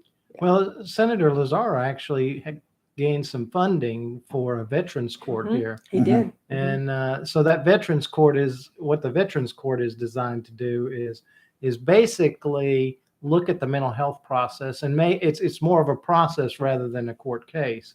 So these veterans, especially with PTSD, and in our community, that's a I mean, the military community, 70% of our folks are either military or military related, some type of dependent. And so I think the Veterans Court is going to be a great addition to looking at this process, looking at this mental health process, and getting folks the help they need so they can be productive. That's wonderful. Yep. That's wonderful. Well, I thank you, and Thanks, I thank Joy. you for what your department does, and I hope that if we can get it farther up the chain where some of these people can sort of bypass the second and go to where really some of it occurs, and maybe not all, but some does occur. And but I do thank you for what you do for our city and the surrounding areas, and your department also, sir. Well, thank you. Hey, thanks for calling, Thank you, Joy. Bye, Joy. Take a quick break. We'll be right back. We do have another caller on the line, so hang in there. You're live in local Real Talk. We'll be right back with weather.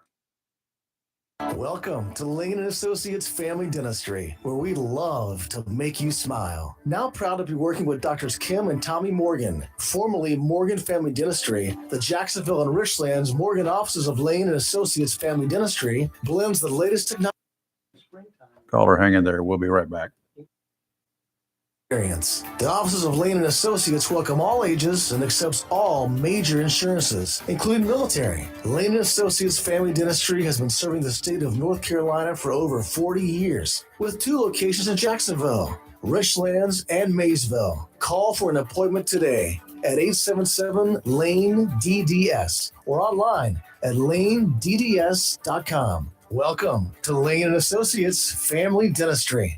The best deal for the grill is at Jones LP Gas and Oil Company each Friday. Every Friday from 8 a.m. till closing at 5, Jones LP Gas and Oil Company will fill your 20-pound LP gas grill cylinder for only $11. You heard that right. Each Friday till closing, you can have your 20-pound LP gas cylinder filled for only $11 at Jones Gas and Oil Company, 3881 Wilmington Highway in the heart of Verona. In addition to saving money on your LP gas for the grill, Jones Gas and Oil is your full-service gas and oil company serving residential, commercial, and agricultural gas and oil needs, as well as gas appliances, LP replacement, parts, fill cylinders, and tankless water heaters, and they offer a 10% military discount on installation. Remember to get that cylinder filled every Friday until closing for only $11. Jones Gas and Oil Company, 3881 the Old Wilmington Highway, Verona. Phone 910-346-6384.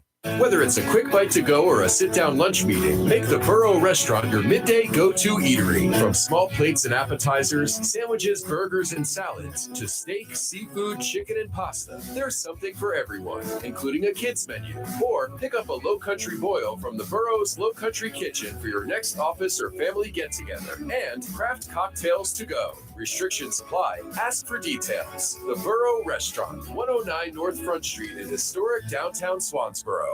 Hello, shoppers. Take advantage of the following specials and many, many more at your locally owned and operated Piggly Wiggly store, where good things cost less. Down the street on Richlands Highway, Jacksonville, and Main Street, Maysville. Single pack T-bone steak is only $7.99 a pound. Family pack boneless pork chops, just $2.79 a pound. How about boneless chuck roast, just $4.79 a pound. Split fryer breast is only $2.29 a pound. Whole top blade, only $4.79 a pound. And boneless fryer breast, just $1.49 a pound. And remember, the beef and pork is cut fresh every day by the butchers at your locally owned and operated Piggly Wiggly store, and they use only the finest and certified Angus beef and Sanderson's Farm chicken. Urban Produce, fresh Haas avocados, you get 5 for $5.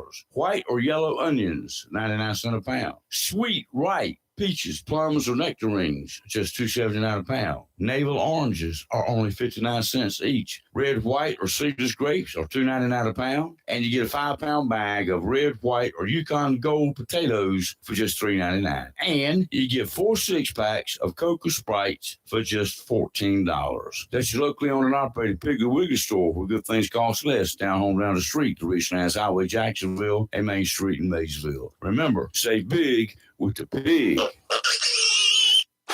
It's live and local real talk on Freedom 97.1 WSME. And we're back. Tideline Marine right here in Jacksonville. Family owned, family operated, and family friendly. Come on down. They even got a dog there that you can go by and see. They do. Her name is Dreamer. And she's gotten so big. Oh, she has. Beautiful dog. Yes, she is. And she's very friendly and well trained and well behaved now. For a puppy. Tideline Marine, they've got all sorts of stuff. If you've got boating needs or boating wants, or how about you want to go fishing, they can teach you how to do it. They'll actually give instructions. I had one in the store last week. He wanted to know how to catch Spanish mackerel. So I went through, picked out some stuff, just the basics. I told him, you don't go buy everything that you see. Come on down, we'll hook you up and let you start learning. And that's what he's going to be doing very shortly, because the Spanish season is upon us. About another month or so, a month and a half, the Spanish mackerel, the Spanish invasion, as we call it, will be here. Spanish are easy to catch, but you got to have the right stuff to do it. Tideline Marine, 159 Old Bridge Street, on the banks of the New River in downtown Jacksonville. Stop in, we'll chat.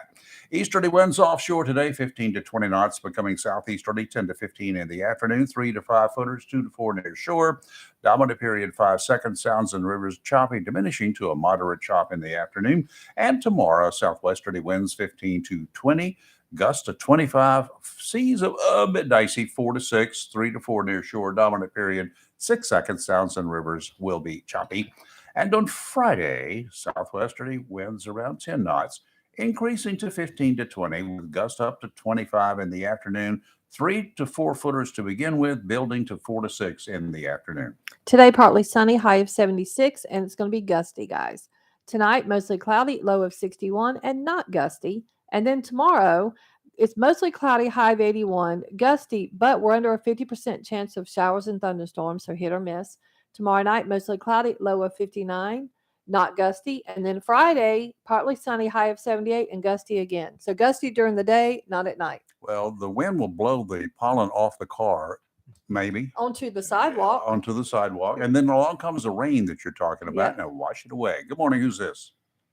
Good morning. This is retired Sheriff Hans Miller. Hello, Well, Hans. good How are morning. you? Well, good morning. This is a really a very important subject, near and dear to many of our hearts. What we have in our country and all over the world sometimes is a cultural issues. Because we all realize that studied child psychology that typically upbringing begins in birth, and by the time a child is 5 or 6 years old, their character is already built. And then the school system, they're turned into the school system, and teachers have to deal with them. But the problem is that we have an environment of tolerance and where kids are raising themselves, and self-discipline is the best kind of discipline, and it's not taught to most in most areas. Also, the entertainment media is very destructive because the violent games online, social media, and so that all affects children's upbringing. And I say children, young adults as well.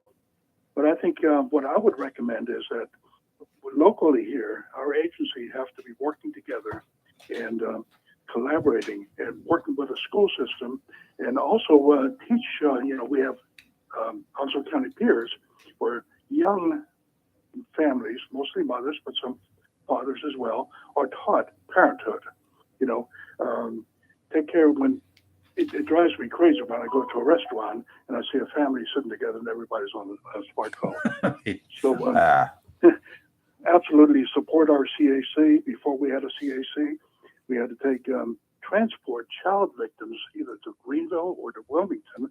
And the problem is, with a long drive like that, they're almost like re-victimized. So what the Child Advocacy Center does, it's one-stop shopping in so many words, for the medical needs, the psychological needs, the interviews, and basically what happened. And then the counseling is provided under one roof. And that is so important for child victims. When we have to break the cycle of child abuse and child sexual abuse. Yep, I totally agree with I you. agree.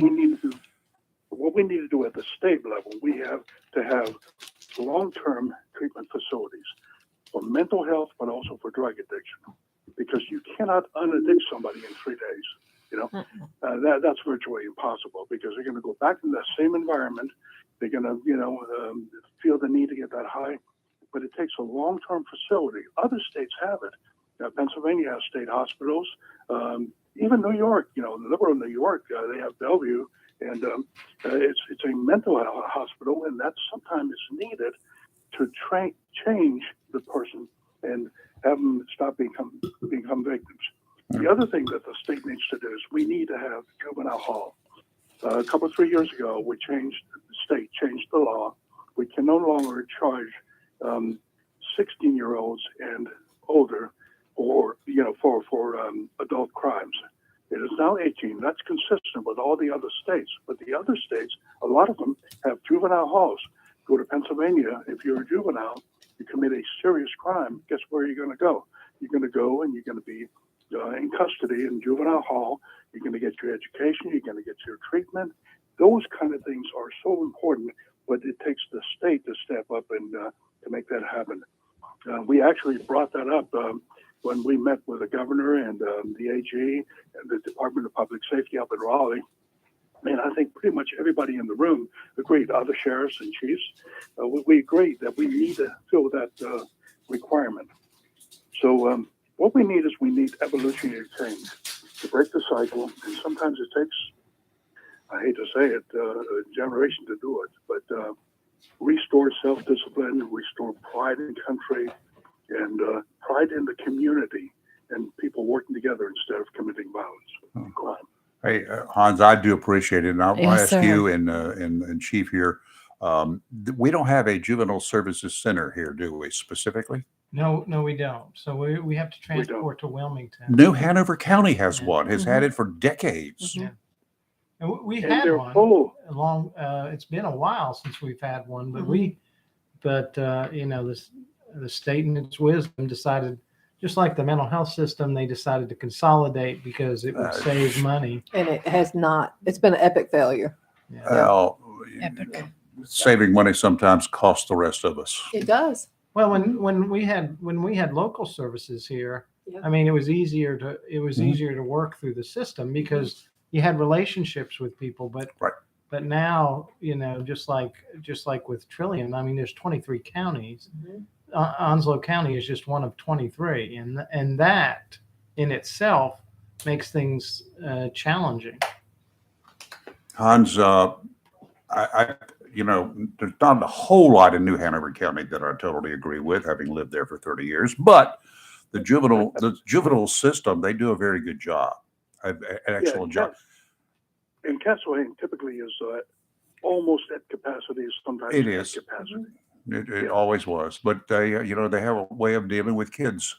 Yeah. And these are kids that are now up to 18, like you say. Right. So I'm not sure that they should, 16 to 18 should actually be in that same facility, but they have segregated them. They know how to deal with them. And part of the challenge was we went from 16 to 18 years Yeah. old.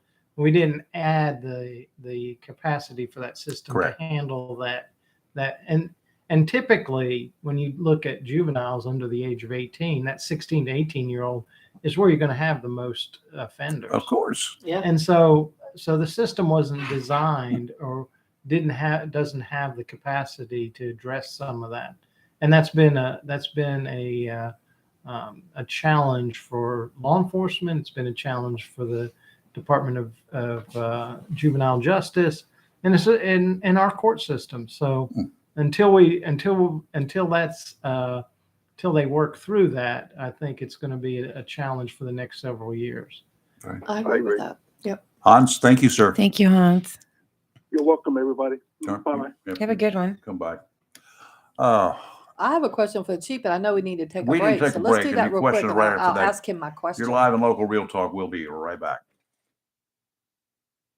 State Swansboro reminds you to check your mailbox today and find your quote on homeowners insurance. Tammy Fry, State Swansboro goes the extra mile to make sure you're in good hands, like helping you customize your homeowners and windstorm coverage with their Write Your Own homeowners policy. Yes, save even more when you bundle your home, automobile, boat, motorcycle, and even your golf cart. Remember, if it rolls or floats, call Tammy for a quote. You and everything you own are in good hands with Tammy Fry, Allstate in Swansboro. Phone 910-326-5383 today. Tammy Fry, Allstate, 638 West Corbett Avenue in the friendly city by the sea, Swansboro. Remember, check your mailbox today for savings on your homeowner's insurance. If you plan to rebuild, remodel, repair, or do cottage or home improvements, Williams Hardware, 3011B Bridges Street, Morris City, should be your first stop. Williams Hardware carries power tools and equipment, chains and fasteners, plumbing and electrical supplies, along with Gerber, Buck, and Case knives. Williams Hardware is your helpful, handy hardware store. Williams Hardware cuts glass to size and custom threads pipe. When the chores are done and the cleanup is finished, light up that Wilmington grill from Williams Hardware. Williams Hardware, 3011B Bridges Street, Morris City. Open Monday through Saturday from 7:30 till 6 p.m. and Sundays for your convenience, noon till 5.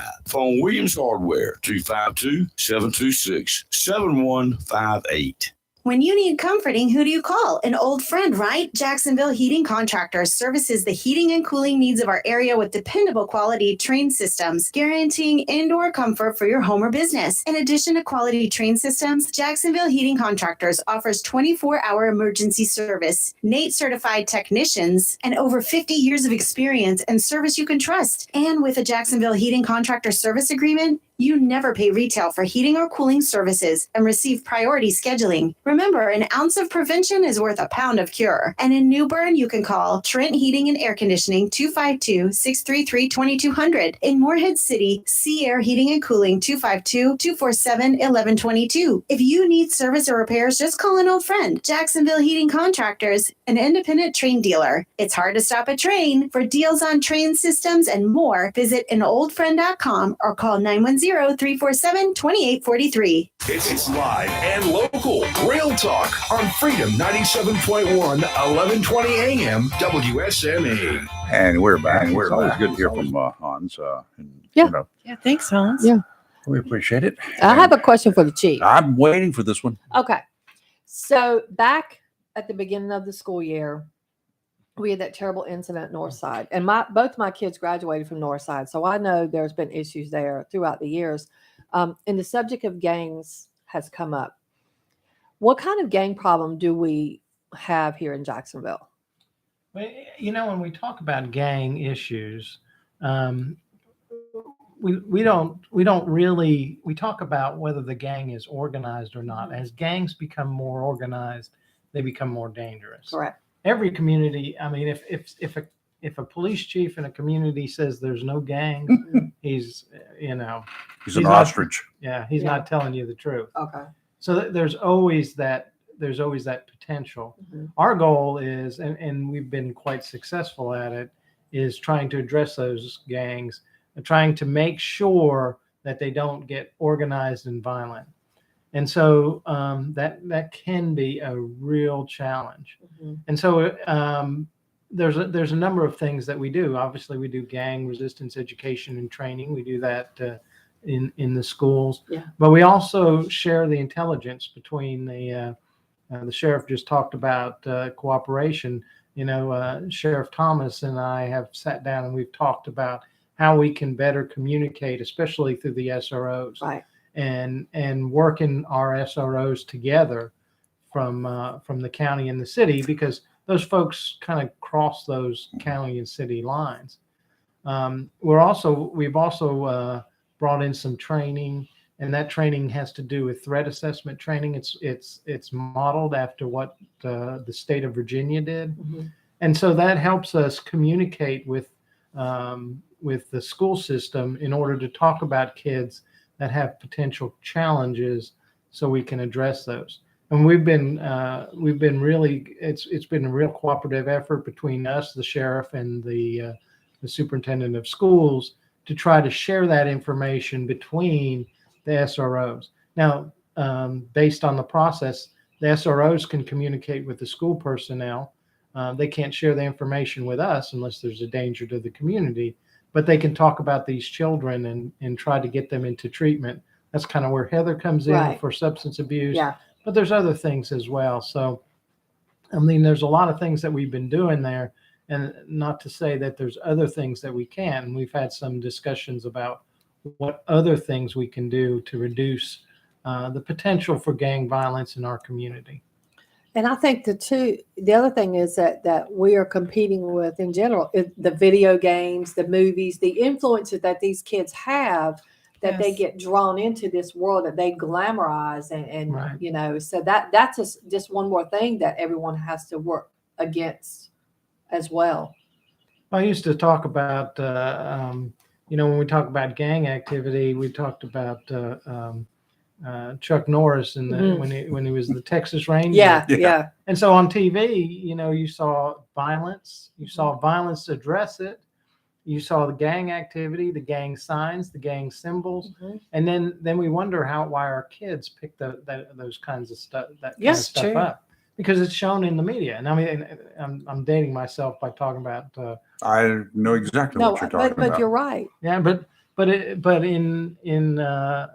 in our world today, we see it on our phones, we see it on our computers, The video games, the music, the movies. Right. Yeah, it's glorified to a lot of these kids, and I think they become desensitized. They do. Yeah. They do. They Oh, don't absolutely. understand. They don't understand the In consequences. the good old days of black and white TV and the black and white movies, and then the color movies, even then the cowboy things where everybody was shooting everybody, you didn't see any blood.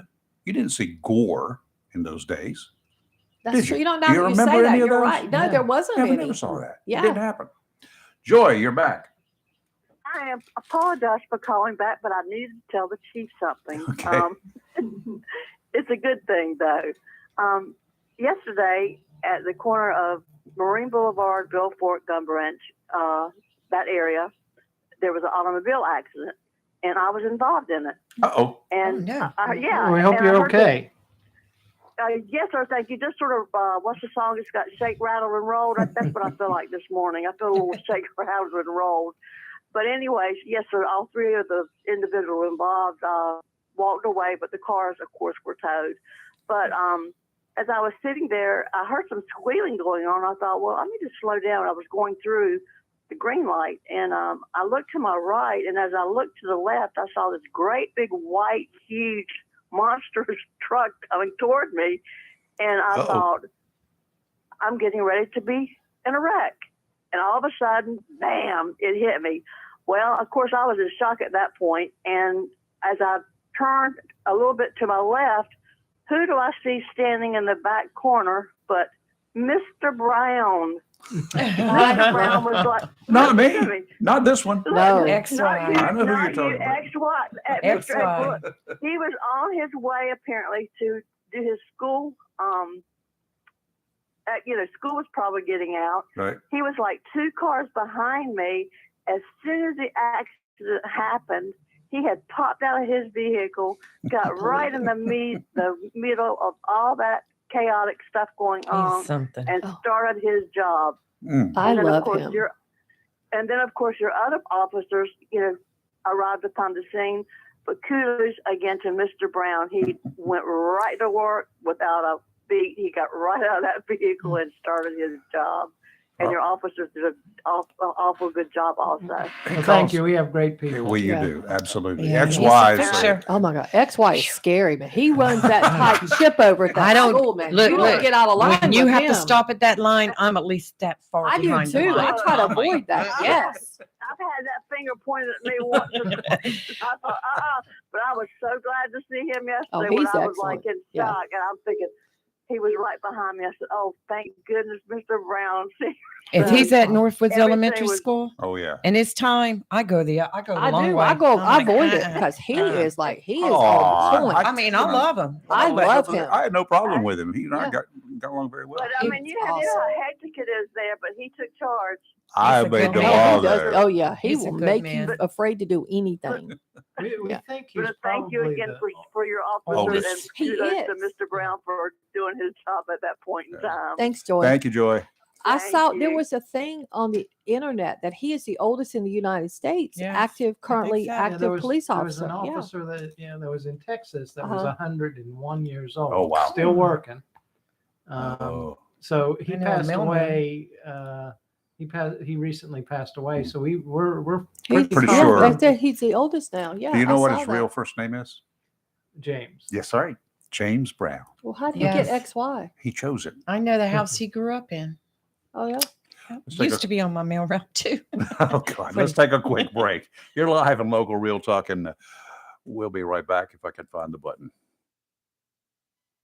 Mohawk All Pet Protection and Warranty is the only carpet protection and warranty for all pets, all accidents, all the time. Because your pets are family members too. No matter how you live, we've got you covered. Soft, luxurious, smart strand, forever clean carpet. Gorgeous, durable, solid tech, luxury vinyl tile. Mohawk has the ultimate floor for every room in your home. It's suitable for all pets. For details, contact Watkins Floor Covering online at watkinsnewfloor.com. Watkins Floor Covering, thanking you for voting them the best of the best for 2022 in the flooring, covering, and carpet cleaning category. Watkins Floor Covering. They're more than just floors. It's custom showers, custom tubs, carpet cleaning, backsplashes, bathrooms, commercial, retail, and home flooring too. Watkins Floor Covering. Family owned and operated since 1997 with locations in Jacksonville and Surf City. Watkins Floor Covering. You stand on it, we stand behind it. For 40 years now, people throughout Jacksonville and Onslow County have trusted Barnes Diamond Gallery for all their jewelry needs for every special occasion. They understand that every day is a special event for someone, whether celebrating a wedding, anniversary, birthday, engagement, or graduation. Let Barnes Diamond Gallery custom design something for you. Barnes Diamond Gallery does on-site repair in addition to their quality and selection of diamonds, diamond fashion bands, pendants, watches, earrings, gemstone rings, and necklaces for anyone for any occasion. Major credit cards accepted. Layaway available. Barnes Diamond Gallery offers appraisals and pay top market prices for gold and silver. Barnes Diamond Gallery, 461 Western Boulevard, Suite 120, Jacksonville, open 9:30 to 5:30, Monday through Friday. Hello there. This is Congressman Greg Murphy. Are you a veteran or active duty service member or someone in need of assistance with a VA department claim? I just want to let you know that my office may be able to help. So please don't hesitate to call us. Our number is 252-931-1003. Again, this is Congressman Greg Murphy, and the number is 252-931-1003. Thank you for your service, and God bless. Paid for by official funds authorized by the House of Representatives.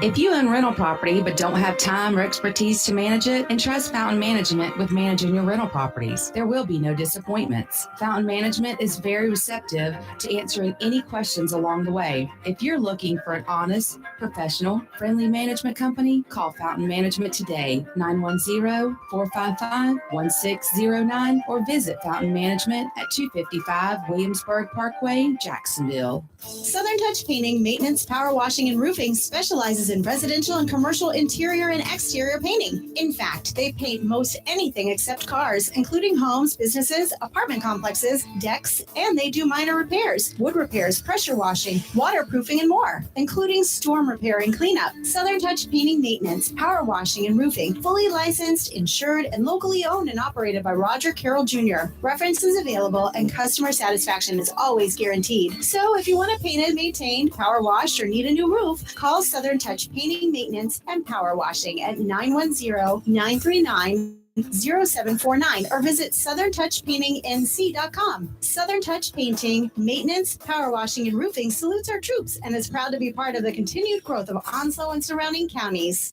It's live and local. Real talk on Freedom 97.1 WSME. XY. If you're listening, I assume your ears are probably need to burning have because him we're in talking here. about you.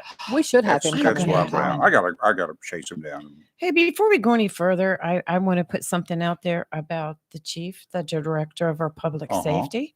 He was the recipient of the Order of the Longleaf Pine Award. Oh, I really? think it was 2017? 2017. And it is the highest award that that JUPI can be given for state service. Yeah. And it has to be approved by the governor. So That's awesome. I just wanted to put that out there and say I remember thank that you now, but it's for all you do. That's great. Your services are recognized not just in Jacksonville, Onslow County, or even Eastern North Carolina. They're recognized all over the country. You've been involved in big things all over the country in law enforcement. Yeah, so I've had a lot of opportunity to talk about different things. For example, the mental health piece. And what you guys are doing here is being recognized in other places. Yes.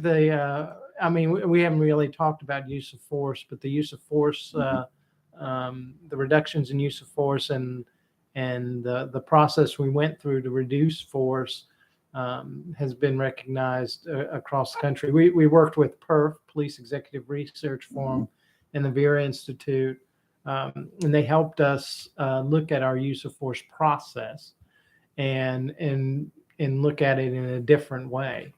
Colonel Lewis, who worked for us, who retired just recently, brought a lot of his Marine Corps training to talk about how we transition from using force into how that transition occurs.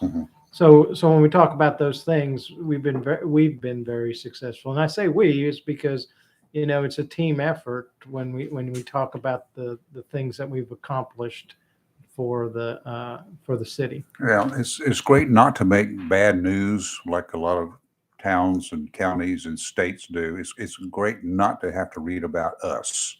It with is. some of It those. is. I like that, and it's rewarding. It's also nice to know that if I need when I need a police officer, they're going to be right there, and they're going to get the job done in a hurry.